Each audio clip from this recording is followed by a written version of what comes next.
Hello, world singers. My name is Brooke. And I'm Tyler. And this is Cosmere Conversations.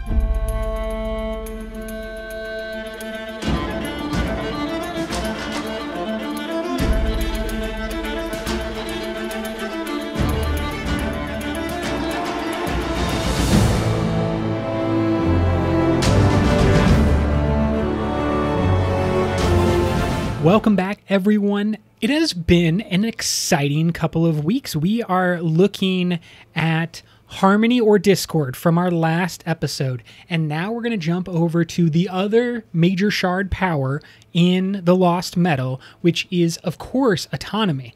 And so a similar deep dive is what you can expect today, this time into the shard pool of Bavadin herself. We don't have quite as much information, of course, about Autonomy, but we get a whole lot more in the Lost Metal than we knew previously. So let's take a look, learn a little bit more about Autonomy, its intent, its avatars, the weird way that it presents in the Cosmere, which is, I think, unique. I definitely think that this is unique and possibly oxymoronic. The original idea of someone who is autonomous, you kind of associate that with individualism. A single individual is autonomous. Mm-hmm. And yet it is Autonomy who is most interested as a shard as kind of like dividing up their power, which previously I've always understood as a weakness. And for them, it does seem to be a strength, that they've kind of unlocked something that the other shards maybe are not doing or not aware of even as a possibility. Yeah, it's definitely interesting, but let's first back up and just talk a little bit about what Autonomy is. A summary, sort of. A kind of general overview. Yeah, let's get to know it. Let's start with this quote. Quote, "Trell is the god Autonomy," Harmony replied. "What we call a shard of Adonalsium. Autonomy carries power like my own, a dangerous force for manipulating the very nature of reality and existence. Though Autonomy is held by a woman named Bavadin, her many different faces, or avatars, act with independence. Trell, a male god from the ancient records, can be considered one of these." End quote. Now, the one thing that the Lost Metal really has going for it is, for the super nerds, the exposition and the downloads that we get. It's just very clear-cut. Very clear. Descriptions, exactly what some of us have always wanted to know. I think that is the exact quote where right after this, Harmony is like, you didn't expect me to be so straightforward, did you? And there are several different interesting points that come from that quote. Like in 3 sentences, I've got a lot of information. And so let's just go piece by piece. Harmony calls the shard power a dangerous force for manipulating the very nature of reality and existence. Mm-hmm. I thought that this was probably the first time that a character, maybe not any character, but certainly one of the shards themselves, is saying this is dangerous. The powers that we have here are uncontrollable. They are manipulating in the bad way, not in any type of positive sense, I think. Well, and I think just it is really beyond a mortal's ability to like understand or comprehend or really control. And this is also interesting because Sazed, of course, is as far as he knows, he's the only like new shard holder. Mm-hmm. And so all of the original vessels came into this quote unquote job with sort of an understanding or a desire as a mortal to like go up against this big force. They had some concept that they were capable of doing that. Maybe that was correct. Maybe that was hubris. Who knows? But I think it's interesting that we have Sazed coming in as a modern human, we'll say, who has this different perspective of saying like, no, this force is really dangerous. And it's actually very tricky and difficult for a vessel, a human vessel, to be wielding this power. Next interesting bit that I would love to pull out. Obviously, we got the name Bavadin and the concept that the vessel is a female, But the way that they are presenting perhaps no longer is like Bavadin as autonomy is more of they with all of these different avatars. Yeah, I think that's right. The original vessel was female identified as a woman. However, the power is manifesting in a myriad of different ways. And that's kind of a different conversation, but one that I think we're always having in the background a little bit is where's the line and the distinction between the shards intent, the vessel's intent? Because if anything, Zazed is actually in a position of strength, not only because he wields 2 shards, but also because he's had the least amount of time to be completely changed or corrupted by the shards that he's holding. Is there a difference really between Autonomy and Bavadin at this point? We know that Rasa Odium, there was too big a difference where then Odium, the power, kind of kicked out their shard holder. Yeah, I think that's an interesting question of when is a shard vessel combo most powerful? Is it at the beginning, maybe when they've just come together and as far as they know, they're really well aligned? Maybe the vessel has a greater ability to control the power at the beginning because, like you said, they haven't had all of the time sort of steeping in that intent to become sort of corrupted. Or are they stronger the longer they hold it? Like, do they become more melded together the longer they hold it? Or is it inevitable that they become further divided the longer they hold it because there's no way a mortal vessel human can be as purely the intent as the intent? I think these are questions we don't have answers to, but I think they're really interesting questions to start thinking about. It's certainly fascinating, and maybe it is an example of autonomy preventing or like holding off that eventual convergence of shard and vessel, maintaining a little bit of her own autonomy, Bavadin's own autonomy, by dividing up the power among the avatars. Yeah, I'm curious if it is a choice by the vessel or if, regardless of vessel, the power would always, this particular shard of autonomy would always be breaking up, like all of the little pieces of itself are trying to be autonomous. One of those pieces that we had on Scadrial, all the way back to Era 1, mentions of Trell and Trellogism, right? That's what we're calling the ancient religion on Scadrial? Yes, that's what it was known prior to Sazed's human time. And from Harmony's description, Trell was a male god and was considered one of the avatars of autonomy. We know that then, as autonomy returns, she's using the guise of Trell, the metal of Trell, all of these aspects. So it was either a long setup, or it was like someone Johnny Appleseeding across the Cosmere, just like throwing seeds to see what happens to grow. I believe it's a little of both, and I'm sorry we don't have this quote. I'm pretty sure that it is in the book somewhere that autonomy purposefully sort of sowed a seed of Trell on Scadrial and left it there dormant in a way, knowing that at any time she could come back and pick it up and develop, cultivate that little seed of autonomy into a new avatar with more power.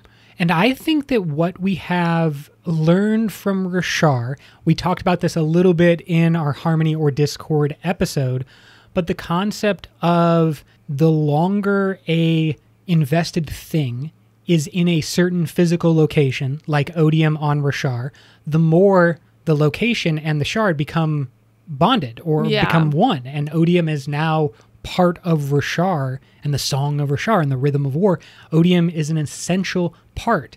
Is that what autonomy has done? Knowing that they can step back into the seeds that they have sowed because their power is now part of Scadrial. Like Scadrian history is filled with autonomy. Yeah, I think that is kind of her gameplay, is putting out all of these pieces of herself. And in this way, she is similar to the Sleepless. She is similar to the Aethers. And a little bit to Cultivation herself, right? I was not thinking Cultivation, because I was going to say hive mind type scenario where yes. she has all of these tendrils all throughout the Cosmere that she can use at any point, right? Like she has sort of sleeper agents everywhere that at a moment's notice could be activated and put to use for Autonomy's purposes. That's a really good point. My thought of comparing Autonomy to Cultivation was the idea that Cultivation is kind of picking up these humans, Taravangian, Dalinar, Lift, and cultivating them into what she wants. So it's in a similar way, a little tendril into the human world. Strangely enough, though, those characters maintain more autonomy than most of Autonomy's avatars. Yeah. Let's get another download from Harmony himself with this description. Quote, "You rarely get to speak to Autonomy herself," Harmony continued. "As I've come to find, she speaks through avatars, sometimes pieces of herself that she's allowed to gain a semblance of self-awareness, sometimes, though, chosen people she has given a portion of her power." End quote. We know from the Lost Metal that Telsin was this second example, or was planning to be a individual chosen by Autonomy to receive some of their power. But I'm also interested in this concept of invested autonomy that she has allowed to gain a little bit of self-awareness. To me, that sounds like a spren. Yeah, exactly. It would be like a spren, or I think Patji is kind of an example of that as well. It's not a person, but it is a piece of investiture that has awareness and reacts to the things going on around it. That's a good question of where would Patji fall on the scale or the spectrum where Telsin / avatar, true avatar of autonomy, is on one end of the spectrum, and then a spren-like thing, if autonomy walked somewhere throughout the Cosmere and left a trail of investiture around, does spren pop up on, planets that don't have spren? Yeah. I think that they might. I think that they're... I mean, it may not look like a spren, of course, but it would be the same description of a spren, which is a self-aware piece of investiture. Right. It's her own spren. Yeah. And so conceivably, there could be autonomy spren that are not people, like Telsin, that are maybe not an island, like Patji, but are just kind of moving through the cognitive / physical world as an agent, another one of these sleeper agents of autonomy. Yeah, I mean, it could be anything. To me, it's just a difference of either having a human mind to guide the investiture or not. Now let's talk about a little bit more of the intent and kind of the avatars themselves, because we have a bunch of descriptions from a variety of characters in the Lost Metal. Yeah. Quote, "Autonomy is driven to divide off from the rest of us, go her own way. She pushes her followers to prove themselves, and she rewards those who are bold, who survive against the odds. She respects big plans and big accomplishments." End quote. I think that is the sort of clearest, most clear-cut, straightforward description of what we are meaning by the intent of autonomy. That's a great, just like, single sentence summary. Here's autonomy's intent. I think it's interesting because it seems to also bring in aspects of ambition in people who are big and bold, surviving against odds, big plans, big accomplishments, right? I get a sense of ambition from that. But I think ambition, we already know, is a separate shard, correct? Yes, absolutely. I see this as, well, and we'll come to this moment a little bit later, but this concept of respecting big plans, liking big, bold accomplishments to a degree, or as long as they serve autonomy, is maybe the difference between an autonomy and an ambition. I think that ambition would theoretically love any big plan, even if it was a big, ambitious plan to dethrone themselves. Like, I don't know where the overriding aspect would come in, but I know that Autonomy would never let anyone go against them or against their plan for the overall scheme that they had lined up. Which is so interesting, because then we start to get into the sort of contradictions that we find in Autonomy.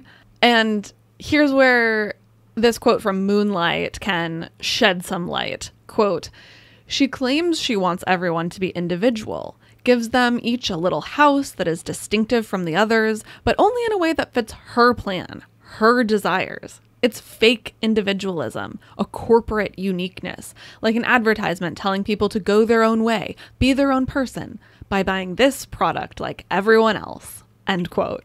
This reminds me of that quote from Tress that we read recently on the book club. That'll be up on the main feed soon, but there's a similar theme there. And I think this is an important theme to keep in mind, especially this concept of fake individualism or corporate uniqueness. That, to me, is a great description. I was thinking, of course, of the American ideal of the 1950s. You have lots of things like Leave It to Beaver, but also the concept of, we're self-made individuals buying our house all by ourselves, and we are living the American dream, which is, of course, your house is part of a newly built suburb where everybody's house looks exactly the same, but just slightly flipped here or there. Your ability to get a loan is part of a huge network of financial companies all competing for the pleasure of allowing you to take out a loan so you can afford that house, just like every other American. It's all not a show or like a sham, but it is within this narrow band of existence. Because if you go back to the 1950s in the United States and you are not within the band of existence that people supported, you are ostracized. You are a pariah in that civilization and that society. And I feel like Autonomy would be the same way.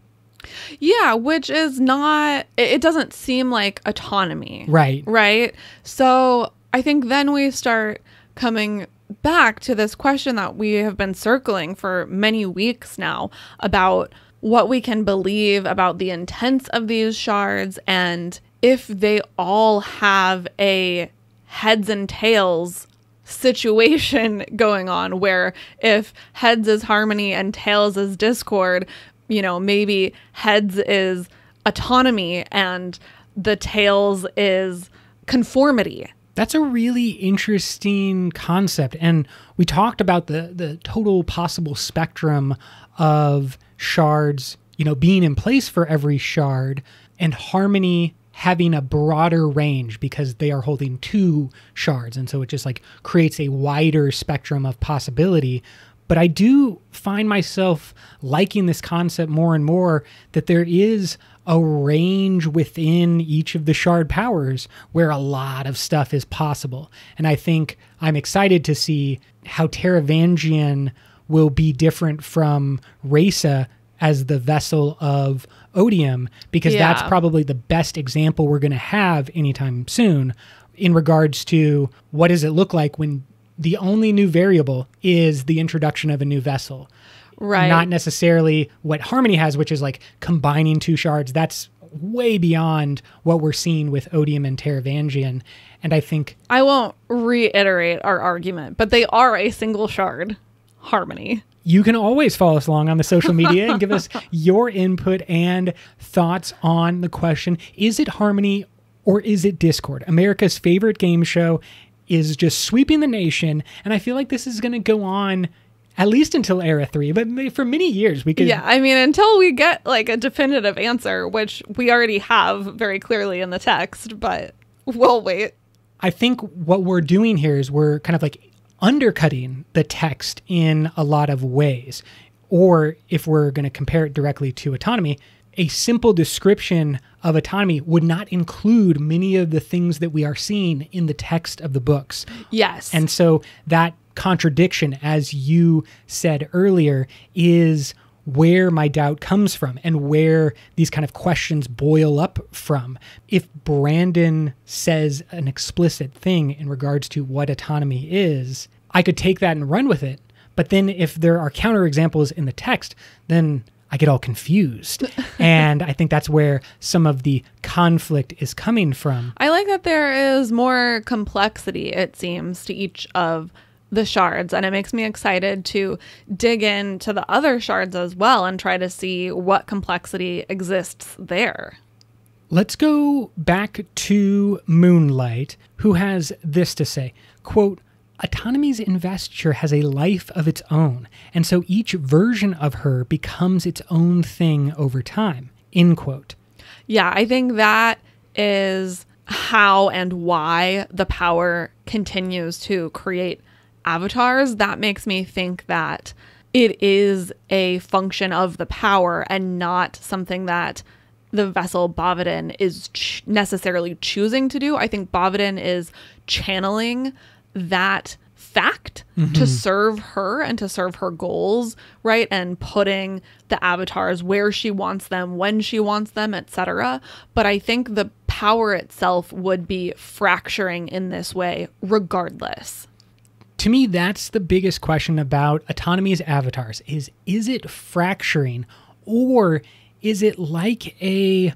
Is it spawning? Is it spawning? Oh, that's a great description. Exactly the concept that I was looking for. Yeah, I think that is the question, because one of them implies that the power is getting weaker. Exactly. As it Each division divides. Creates weakness. One of them is implying that there is no reduction in power even as pieces break off. Or even that there could be a greater bit of power. Yeah, because you would end up with more in the end. Things that are more complex. Like, for example, if we have this autonomy spren out there, but it's out there from 5,000 years ago and has all of that time to exist as a seemingly, sapient or at least sentient type of being in the Cosmere, by the time we revisit it in the year, 5,000 plus, that thing is far greater than whatever it began as. It's capable of far more than whatever it started at. So the sum total, I think, is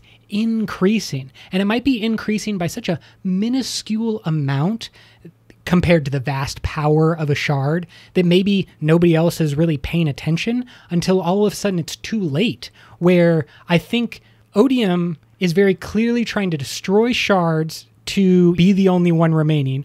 That's kind of what we seem to know about the background of Odium's war. Autonomy seems to be going with another type of takeover method. Yeah. But just the death of 1,000 cuts is how I see Autonomy playing. She's just like nicking a shard, nicking here and there, and just leaving and waiting for tremendous amounts of time. Yeah, she is just waiting until you have no choice. Everything that you can choose is autonomy, because everything is autonomy. That's basically a great description. So in that, and that's perfect with what we know of her, because in that scenario, right, she can say, you have a choice. You can do whatever you want. Everyone is autonomous. You can choose for yourself. But really, it is the illusion of choice. Is autonomy that mom or dad who is giving their child options, but they all lead to the same end result? Yeah, of course. They're like, you can have orange juice or apple juice. Yeah. They don't say, what do you want? You don't get soda. That's not one of the possible options. You get healthy thing A, you can make a choice, or healthy but thing it's B. this or this. And I really find that a difficult thing to fight against. As choice, just giving the option of apple juice or orange juice makes the person who is doing the choosing, in our example, the child, it makes them feel better. And that's why that technique is used, not just with parents, but it's used by companies and, of course, the entirety of our society is built around principles like that, where we'll give you a choice. You don't have infinite choice, but you'll be happy with the options that you have. I love this quote from Telson. Quote, "Autonomy is rugged individualism filtered through the lens of a god who thinks she knows best. And in that context, individualism is a virtue best applied to finding ways to carry out the plans she has outlined. You get to be an individual in your chosen path to do what she says. End quote. I think that's the perfect description of this choice within parameters situation that Autonomy is playing with. Now, I thought one of the weaker aspects of the Lost Metal was Telson's relationship/role in the book as Autonomy's avatar. I didn't quite feel the complete connection from the beginning of the story through the final book, but I do love this quote, and the way that she is saying it is, I think, in context, a positive thing. Like, she has made that decision. She's happy with existing within that band and being her individual self. I actually kind of took it the opposite. Telson's whole argument was sort of like, yeah, this isn't great, but it's also our best option. And so she's demonstrating that she is aware that autonomy is not always purely advocating autonomy, but that are a lot of parameters and restrictions on what autonomy can be. This other quote from Telson says, quote, "Half the time being autonomous means following her plan, and there's no whimsy to her. That's a different god," end quote. So Telson clearly understands that it's only autonomous in a very specific definition. And she's not necessarily thinking that that is a positive thing or a negative thing. It just kind of is what it is, and Telson is using it to the best of her ability. Interesting. I wonder if Telson is that kid presented with the apple juice or orange juice from their parents, and then they go, I'm going to take the apple juice because I want to, not because you're telling me to. I don't think so. I think Telson really is quite practical and unemotional, and she has been presented with two choices: let autonomy rule or let autonomy destroy everything. And she has just chosen to go with autonomy's maybe less than ideal rule versus destroying everything. It's a really interesting fear that Telson has, because of course she's wrong. There are many other options, of course, which include helping out Harmony, your Shard, the one who has, provided a beautiful Ellendale Valley for everyone to exist in. This is why, every election power changes, because the person in power, you never like what they're doing, right? Because it's not perfect. Yes, what's that called? A thermostatic relationship, is if you swing out to the left, I'm going to swing to the right, and vice versa. And so she's like, well, we tried Harmony, but I don't know, things aren't amazing. We might as well try something different. Or like, well, maybe that won't turn out great for you. I wonder, too, if the fear that is presented of destruction somehow is almost like a corrupting influence for Telson. I don't know if this happened.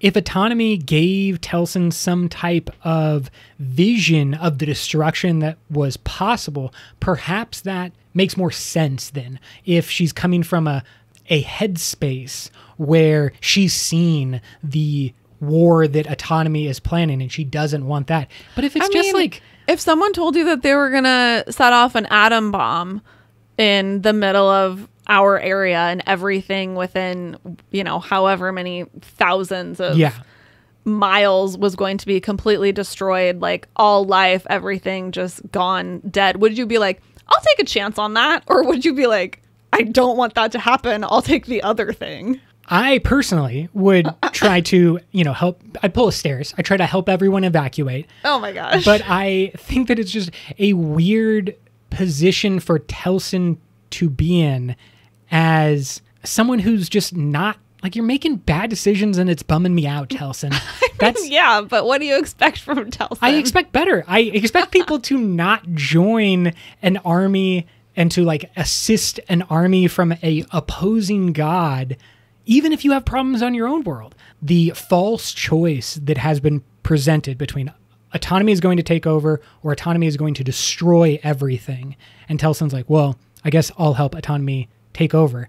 It simply just doesn't line up with me as a character decision. I think you're not being very empathetic. Oh, I'm certainly not. Somebody making a different choice from what you would do. No. You cannot exist outside the bands that I have set. That's autonomy for Tyler. Like, if you're not exactly like me, I don't like you. It's not that I don't like you. I'm not saying that Telsin is a good person or even that she made the right decision. I just feel like I understand where she came from. But let's talk a little bit about this conflict between Harmony and Bavadin. Bavadin, for some reason, has decided that Scadrial is a threat to her. I think part of it is that there are 2 shards held by one vessel. It's said that quote unquote frightens her. And then also the fact is dropped that Scadrial has gunpowder weapons and electricity before any other planet in the Cosmere other than Autonomy's home planet of Taldane. I think this was one of the most interesting tidbits that was casually dropped when we put in perspective just how far advanced Scadrial as a planet is in comparison to the other shard worlds. It maybe is not something that I would have, guessed at first, that Scadrial would be the one that is advancing further, because we know for a fact that the Lord Ruler's 1,000-year reign was characterized by preservation, lack of growth, lack of development, everything the same. And even in Era 2, there's been a lot of discussion about how making life too cushy for the Elendelites has led to not as much innovation and technology as there could have been otherwise. Right. So we have 1,000-year reign of preservation. We have criticisms that not enough advancement has happened since Harmony took over. And despite all of that, Scadrial's in first place in technology development. Like if this was a game of civilization, Scadrial is number 1, Autonomy is number 2, and they don't like being Taldane might be number 1, but that's totally fair. And we haven't seen anything about White Sand in a very long time. That's why it's so hard to know and why we have to rely on quotes like this, because we are coming into these worlds at many different points in the timeline. And so I'm even thinking, how do we know, or like what can we know about technological advancement on Nalthis by this point? I would think that they also would have developed quite a bit, but apparently not. And then I'm like, what happened? Why not? What's going on there? Well, I think we're going to talk a little bit more about that when we get into the army section. But before that, I believe that there is a great conversation between Moonlight and Marasi that really helps us understand, this war of the shards and people's different perspectives on the war, and like how everyone's going to be taking different sides based on these perspectives. Will you play this out with me? For this play, I will be playing Moonlight and Brooke will be playing Marasi. Quote, let's say you had one of only 16 extremely rare pieces of art by the same artist. What would you do to ensure yours becomes the most valuable? I'd try to create an air of mystique around it, Marasi said. I wouldn't show it off. I'd let the other 15 become common by comparison, and the value of mine would increase as people shared the story. There's one more no one has seen. Clever, Moonlight said. I'm impressed. And what would you do? Marasi said. Steal the other 15, Moonlight said. Then I'd be able to manipulate the market however I wanted. Ruthless. Not as ruthless as other options. These pieces of art exist, Marasi, and your planet's god holds 2 of them. Ruin and preservation. Indeed. That makes Harmony the most valuable, the most invested being in the Cosmere. End quote. There we go. Very interesting, like you said, to hear different perspectives on the same question. And we can add other characters' sort of philosophies into this. Odium's play is to try to destroy every other one so that his piece is the most valuable, the most important. Exactly. By being the only one that exists. Yeah, exactly. I really like this description. To me, it feels akin to the philosophy 101 debates that you like take around to all the freshmen and you're like, what would you do if there were 16 pieces of art and you wanted to create one that was the most valuable, and see what different people say and how they approach that conundrum? Because as you are talking about, odium has one description, autonomy has another, and harmony right now is the, at least according to Moonlight, most powerful, most invested being in the entire Cosmere. Right. I think going along with this idea that they sort of all have their different ways of interacting and handling their power, unlike Odium, who has gone around the Cosmere bashing other shards in, Autonomy does not like engaging with any of the other shards directly. Her game plan is, quote, Autonomy is trying to outcompete the others by filling the Cosmere with versions of herself, crowd out the competition, so to speak, like an extremely invasive plant moving into another ecosystem and strangling the local varieties, end quote. Especially poignant when compared to cultivation, because you have this concept of a garden where individual plants are cultivated and grown for a specific purpose and intent, versus an invasive species that's crowding out and drowning out the local varieties. I believe... Yeah, and it's like everything that is not me must die. 100%. If we do compare that and just like bring that analogy forward, I would say that the invasive species is quote unquote better than the local variety, because in a strictly survival of the fittest type of mindset, if your concept is just, we need to survive, and the only way to survive is to continue to grow, continue to expand, then Autonomy's got a good plan. Like, this seems like a pretty good setup for Bavadin. And what I am most wondering is kind of that question about the vessels and the shattering of Adonalsium. And like, what role did Bavadin play in that?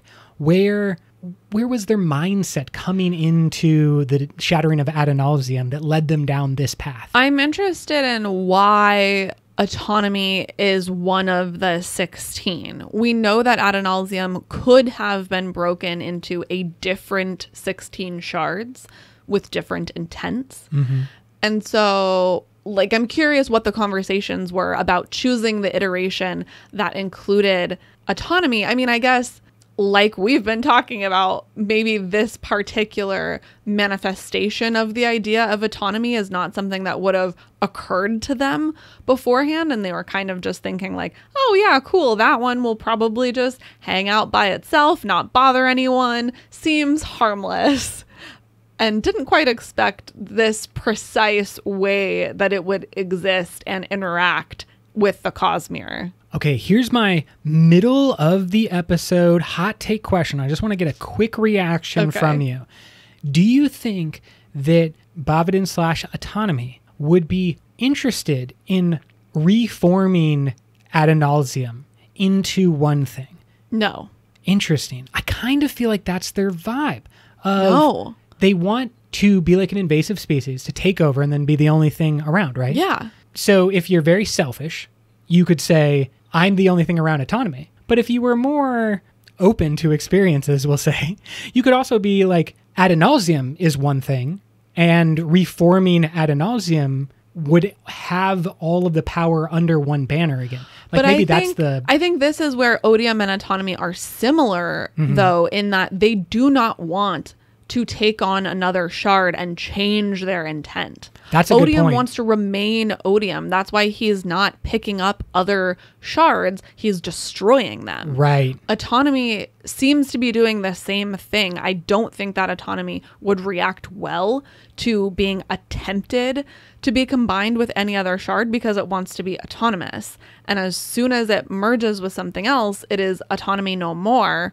And would lose that intent. Exactly. Wow, that's a really good point. Of it, just like, it can't want to change because to change would be to lose itself. Yes, and its whole point is to be itself and only itself. So it is more trying to remake the world in its image than trying to get back to something that came before. Okay. Well, thank you for playing along with that hot take question. I just wanted to see where your headspace was at. There's a great depiction of this idea in the Codex Alera, which is a series that I just finished a couple months ago.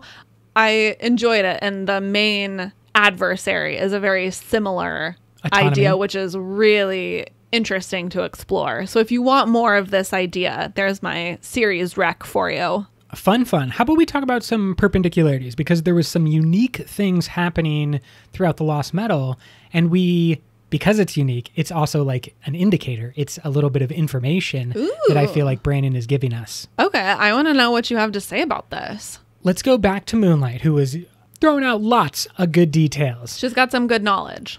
Quote, "There are planets," Moonlight said, "where autonomy has created such portals unexpectedly and against all understood mechanics." End quote. Picking up a little bit later, quote, "It takes special circumstances to create one of these portals," he said. "Even for her, it can't just be anywhere or at any time." End quote. Now, those two things back to back. Yeah, like how is Autonomy doing this, and why, like what makes her special? How come she gets to do it when it's against all understood mechanics?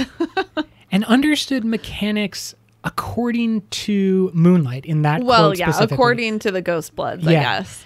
Because we don't have a perfect timeline and we don't know exactly when things are happening across the Cosmere, what we're talking about here, of course, is a perpendicularity. Autonomy is creating a perpendicularity, a portal, unexpectedly.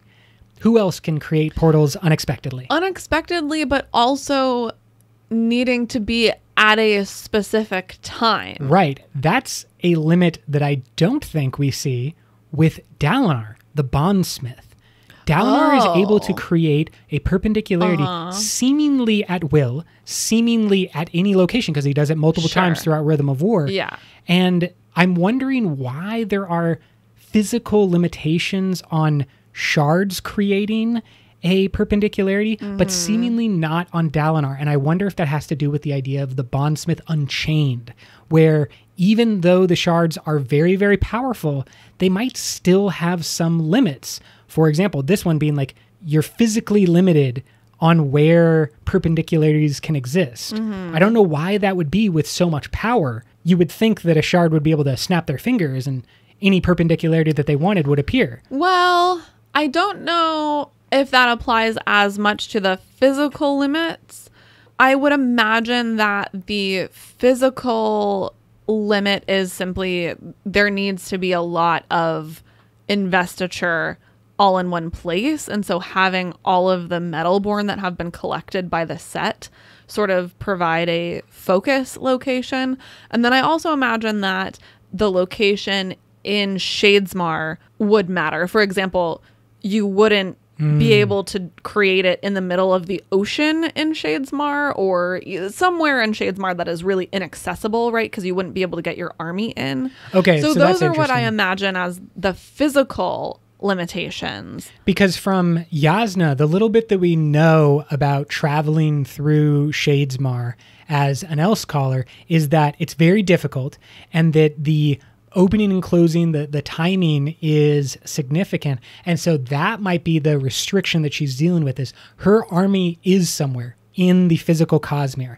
And to have a moment when maybe like, this is maybe completely incorrect, but like the planets are close in Shadesmar or something like that, like all of the timing has to be perfectly aligned so that things are able to connect and like form that connection between place A where your army is and place B where you want to be. So the problem is because she has such clear desires that she's trying to accomplish. She wants to move an army from point A to B. Exactly. Maybe she might be able to snap her fingers and move themselves around, or like one or two people, but it becomes more difficult if she is trying to like make this big transition across the Cosmere. Because I think perpendicularities are portals, but they're not wormholes. Like you can't create a perpendicularity that will just go from any place to any other place, right? It's only going into the cognitive realm and presumably through to the spiritual realm. but in that same location. That's an interesting call. So yeah. you still, when the gang all goes to Shadesmar in Rhythm of War, they still have to travel through physical Shadesmar to get to the place where perpendicularities are. Even Dalinar can't create a perpendicularity and just sort of say in his mind, like, make it go to wherever in Shadesmar Kaladin is, and it magically appears where Kaladin is and he jumps in, right? Like, you can still only travel in a straight line through the realms.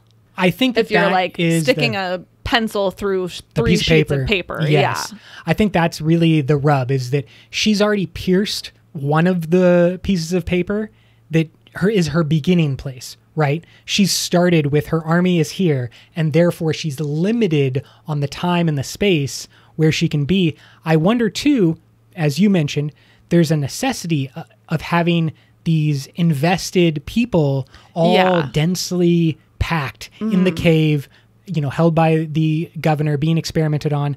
But to Autonomy, that is like a beacon and maybe like a lighthouse in the cognitive realm of like, that's where I need to go. Because while we believe that Zazed was limited by Autonomy, there might be something that's kind of similar, that Bavadin might not have perfect vision of everything on Scadrial. Sure. But if there's a bunch of invested people, and because of her agents, she knows that the invested people are where she wants to go, then she can see them, and then she like pierces the three realms, creating that perpendicularity. Yeah, it's unclear exactly what their function is in the creation of the perpendicularity. We have this quote from the mayor, quote, "The location," he said, turning back. "I think it's because of those people, oddly. Such a large collection of Metalborn, and we were required to bring in a strange power, a glowing light. That's part of the key," end quote. So clearly they have brought in the pure investiture. It seems like that. The Aeon Door that the Ghostbloods were using. Or something like that. Yeah, anyway. It could be. I mean, other than that, I would say a glowing light could just be a Seon. Like if it was just one little glowing orb thing. They like liquidized it or something? Well, they didn't say a liquid. They just said a glowing light. Yeah, but I'm assuming that they mean the huge pool of investiture that's like in that house. I would agree. I think that that's correct. I do think that they brought in the Aeon Door in that liquid form. Because it's the first time we've seen anything like that. Maybe it's not Aeon Door. Maybe all investiture presents like that. Yeah, I don't know. But so they have that to create the pool. So then there's still the question of, as he says, oddly, why do we also need all of these people together? But there is something about that makes this location the right location. This is one of those times where I think the question is providing us like an indication of where we need to go, but we don't need to go. Yeah, I don't know where it is. Let's talk about the army in a little bit more detail, if you would like to. On the other side of that perpendicularity, there are the men of red and gold that we've been waiting to see for many books at this point. Yeah, hinted at all the way back with Miles 100 Live, who called them the bearers of the final metal. With so much exploring and so many different metals that have come and gone throughout Era 2, it's hard to know exactly what he's talking about. I think it's Trellism. Trillium. Sorry, Trillium, yes. Yeah. That would make sense. Yeah, that's what I would say. But I'm also not 100% convinced that the men of red and gold are from Taldane or are... I have legitimately no idea who these men of red and gold Let's go back to one of the Ghostbloods, Twin Soul, who has this to say, quote, "Autonomy has access to some very specialized troops," Twin Soul said. "Hard to control, dangerous to unleash. I know their destructive power personally," end quote. I'm curious if this is what happened to the Aether homeworld, and that's what Twin Soul means. That Autonomy came and destroyed the Aether homeworld too, perhaps, with these very dangerous, specialized troops. That is my reading of it. We know that the Aether homeworld was attacked. We know because of Secret Project number 1 happening on Lumar, a planet that also has some Aethers, and that's all I'll say for those of you who have not read yet. But it brings up a very complicated question of where exactly did these troops come from? What are these troops? Here's a description of them from when Marasi sees them through the pool. Quote, thousands of inhuman soldiers with golden skin and glowing red eyes. Living statues. They carried rifles of an advanced design, and their stares seemed to bore holes in her mind. The men of red and gold had arrived, bearers of the final metal, Miles had called them. Destroyers. End quote. Okay, so many different things that I need to pull out right there. Yes. My immediate thought when I read living statues is this a lifeless army like Khaled's phantoms? That to me is the vibe that I got, that this was more of a robot army, a kind of, inanimate thing brought to life through magic. Yes, exactly. Maybe, but then we have the description of glowing golden skin, and to me that screams Elantris and Elantrians. Oh, I went to the Reachers. I think they're light spren. Mm-hmm. Yes, from Rashar that have metal skin. And then glowing red eyes points me to corruption. We know that generally corrupted investiture has a red tone. So, but then we have rifles of an advanced design, which make me think they must be from Taldane, since that is the only other planet this far advanced. Although you can also make an argument that Autonomy just got the Taldanian rifles and then gave them to a different army. Yeah, whoever this army is. Well, and then the last bit of the stares that seem to bore holes in her mind. Maybe that's some type of actual magic that is happening and not simply a feeling of worry or fear that Marasi is experiencing. Like it's an actual tangible thing that is happening.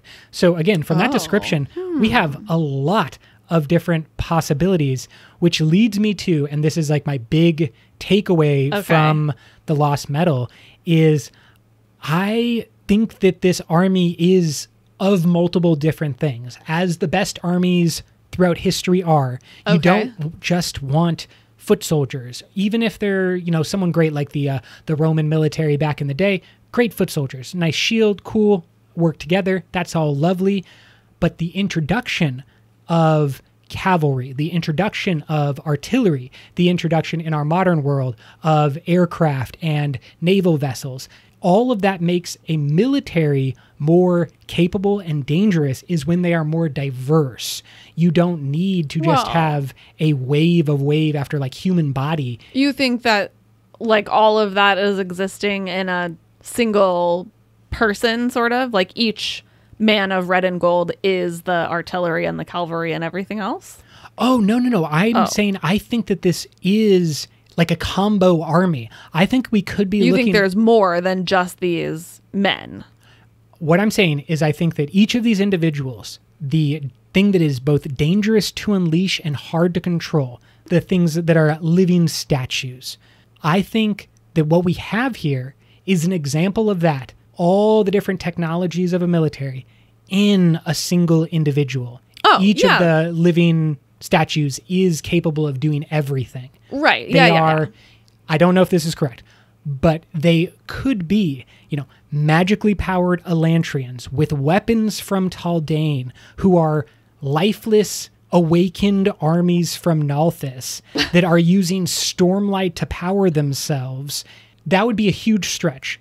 But I also think that is like where we have to go eventually. I think it could be a combo. I don't think it's the combo you described, but I think a combo is a good call. Certainly not trying to make huge predictions on what I think the actual makeup is from like 3 lines of text. Yeah, exactly. But I think the combo is what I'm talking about. And really that's what I'm getting as a vibe is it's not one thing, which would make as a reader, whatever you happen to attach to most is probably like Brandon's intention. If for some reason you thought golden skin equals Elantrian, this is an Elantrian army, that might have been the intent, where someone else would see it as living statue. This is a Nalthian army. Or, like you said, they have rifles. The only place on in the Cosmere that has rifles is Taldane. So this is a Taldane army. And then Brandon's subversion would be like, no, it's everything. Exactly. Autonomy. It's a pizza army. An amalgamation of things from a bunch of different places. All the greatest pulls. And I would think that's the great strength of Autonomy. If they exist everywhere throughout the Cosmere, if they've dropped themselves and invested themselves in everywhere across the Cosmere, then why would you do that? So that at any moment you can pull from those varied resources throughout the Cosmere whatever it is you happen to need. And in this case, make a very scary army. Good call. Wow, so many great takeaways about Autonomy. We learned a whole bunch from the Lost Metal, but as is normally the case, we also have a bunch more questions, and we want even more to know.